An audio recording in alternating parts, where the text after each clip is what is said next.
আর ময়দার যে ডোটা তৈরি করব তার জন্য লাগছে এখানে 1 কেজির একটু কম নিয়েছি ময়দা, আর নিয়েছি উষ্ণ গরম জল, আর 150 গ্রাম মতন ঘি, আর নুন, কালো জিরে আর জোয়ান।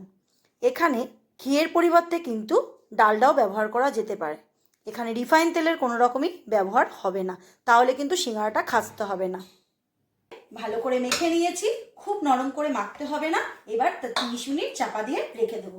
কেটে নেবো ফুলকপি ছোট ছোট করে, আর নিয়েছি আলু, গোটা আলু কুচো করে কেটে নেবো খোসা সমেত, ধনে পাতা আর কড়াইশুঁটি, কাঁচা লঙ্কা।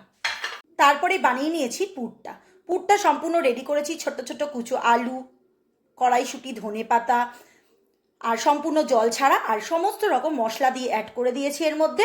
কসুরি মেথি, আমচুর পাউডার, বিট নুন, ধনের গুঁড়ো, জিরের গুঁড়ো, কাশ্মীরি লঙ্কার গুঁড়ো দিয়ে পুরটা রেডি করে নিয়েছি। এরকম লম্বা করে বেলে নিয়েছি। এবার এই মিডিল থেকে এরকম করে কেটে দেবো, একটা ছুরি বা ধারালো কিছু দিয়ে কেটে দেবো। এর মধ্যে 2টো সিঙ্গাড়া পুর ভরা যাবে।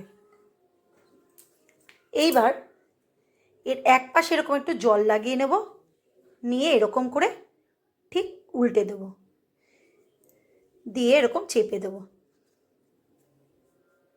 একটা চোঙের মতন আকৃতি হলো। এই মিডিলটায় পুরটা দিয়ে দেব। একটু জল হাত করে নিলাম, ঠিক এই জায়গাটা একটু বেন্ড দিয়ে দেব, দিয়ে এর সাথে এরকম করে ঘুরিয়ে মুড়িয়ে দেব। দিলেই তৈরি হয়ে গেল এরকমভাবে সিঙ্গাড়াগুলো।